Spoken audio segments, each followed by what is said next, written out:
Today we're making caramel coloring or caramel syrup, and we use it for drinks and soda fountain ingredients. And it's really easy to make. It's just sugar and water and a little theater.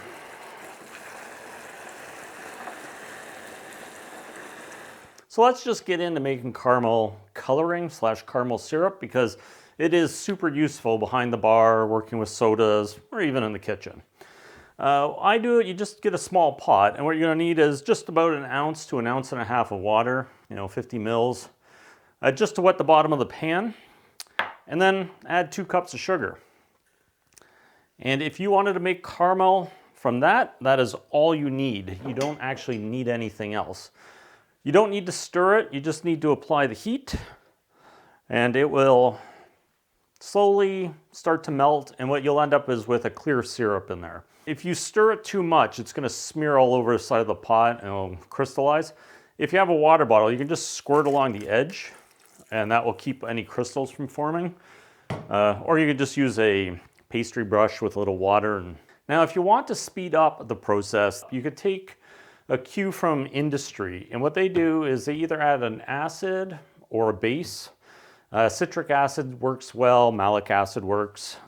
And to do that, you just I'm using potassium carbonate. Now, if you've ever made pretzels, it's the same process, or the same chemical process. And what it's doing is speeding up the caramelization. So, with pretzels, they have that nice dark caramel colored coating.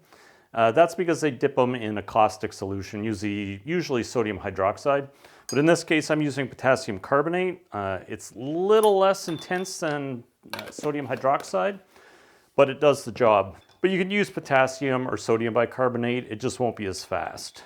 So basically I added 1/2 teaspoon to 1 ounce of water, stir it up, and add it to the pot. And then again, don't even need to stir that in, it will all come together shortly. Now, I'm sure some of you are wondering about this caramel cancer connection that you may have read about in the newspapers and online. The reality is this is a caramel class 1, and it does not use the ammonia sulfate that they use in the class 4 caramels. Now, the difference is when they do the class 4 caramel coloring, and one of the things about the class 4 is it's more acid stable, which I'll talk about in a bit. But the idea is that it's rapid, so you need less energy and less time to make it, and it's more stable at a lower pH when you put it into sodas, for example. Now we're making a class 1 syrup, which has basically no additives to it, so no nitrogen compounds.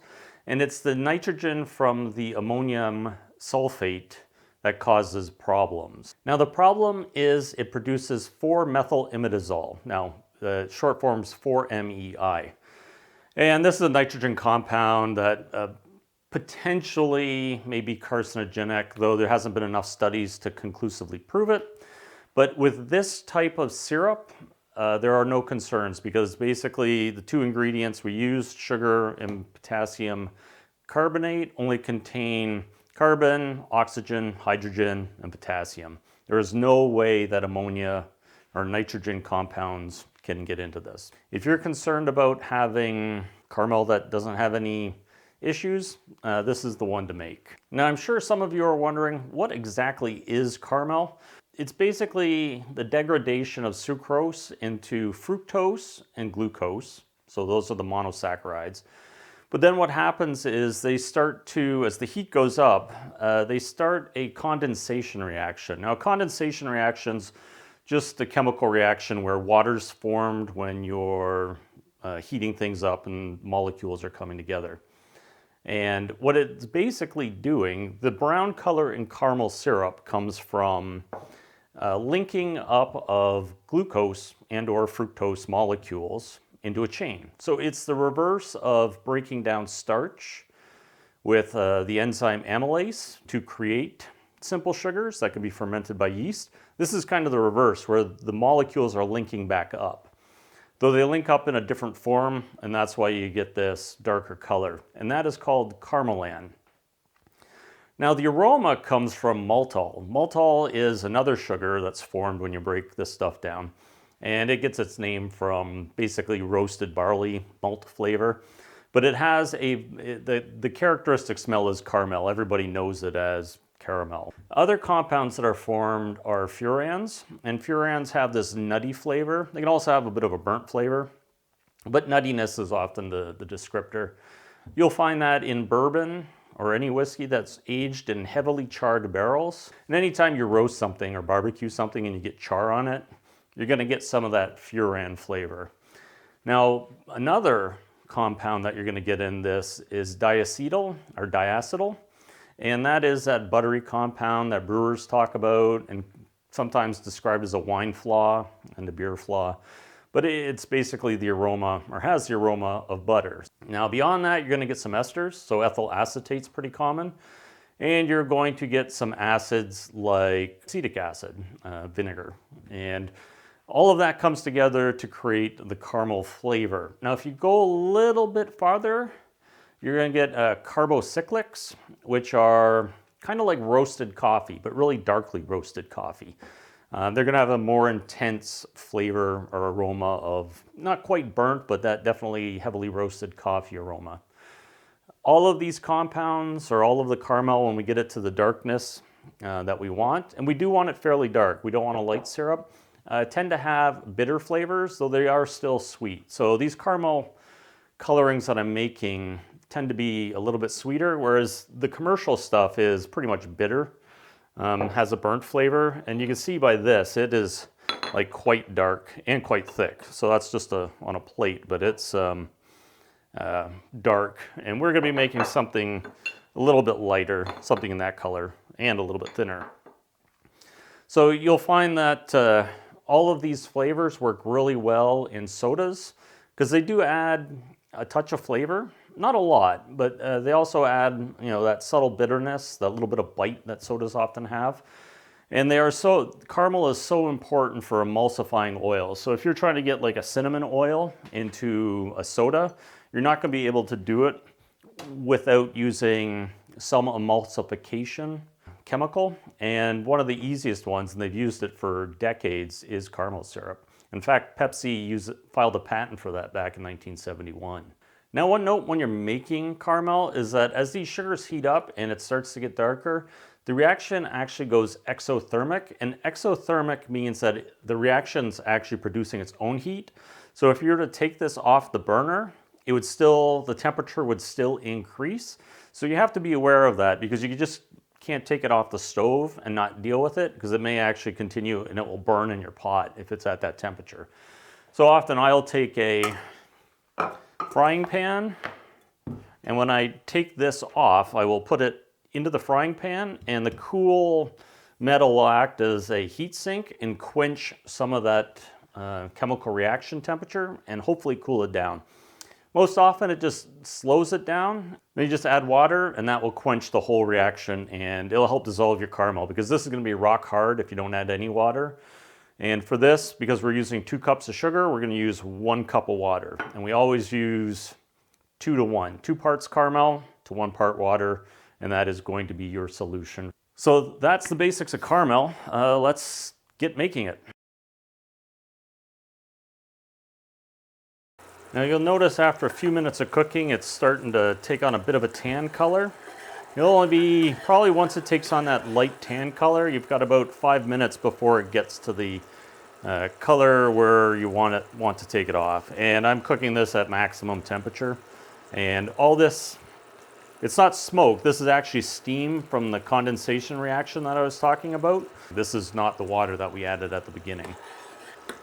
Now you don't need to stir it, but you do want to check the color every once in a while. And in the pot, it seems really dark, and I find the best thing to do is just hold up a spoon and find out the actual color, because you still want to be able to see through it, and you don't want it black.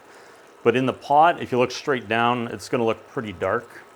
So the best thing to do is just keep checking it. Now at this point, as the caramel's starting to turn a light shade of brown, you get a very strong butter aroma or butterscotch aroma, and that's partially the maltol forming and the diacetyl or diacetyl.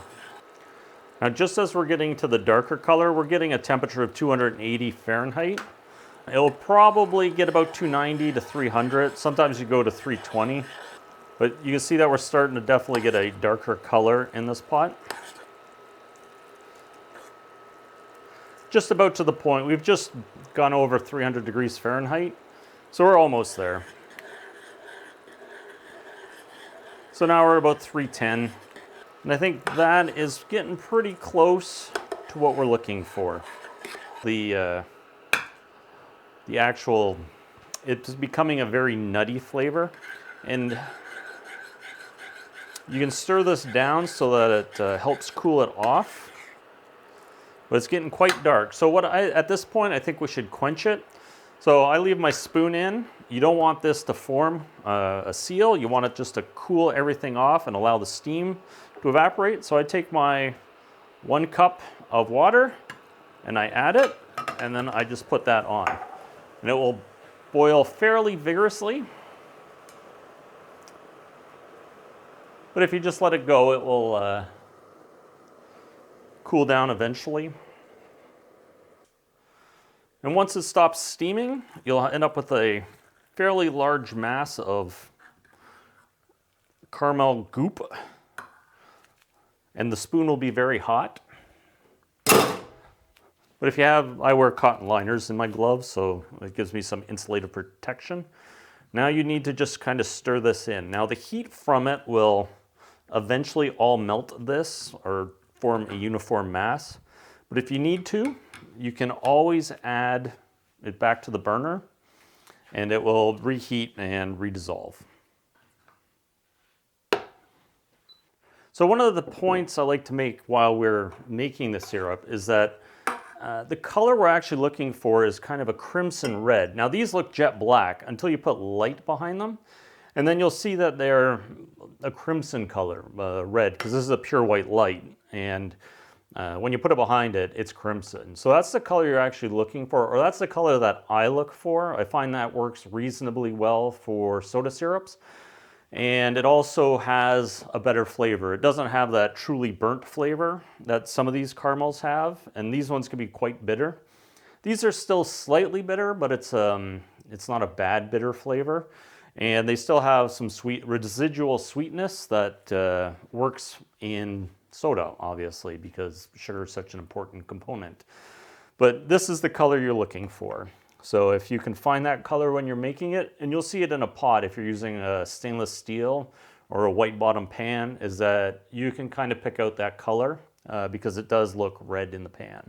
Caramel coloring, if you have any interest in making drinks or even cooking, this is the stuff you need to have. So you can buy this stuff, but it's so simple and cheap to make, literally 2 cups of sugar. In about 15 minutes of your time, you can have a perfect syrup or a perfect caramel syrup that works as a coloring, an emulsifier, and a flavoring. So I think everybody should make some, especially if you're doing soda fountain stuff and or bitters. This stuff is magic to keep those oils in solution.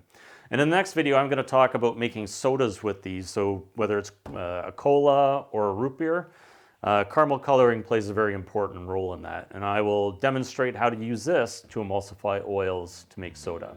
So thanks for watching, and I will see you next time.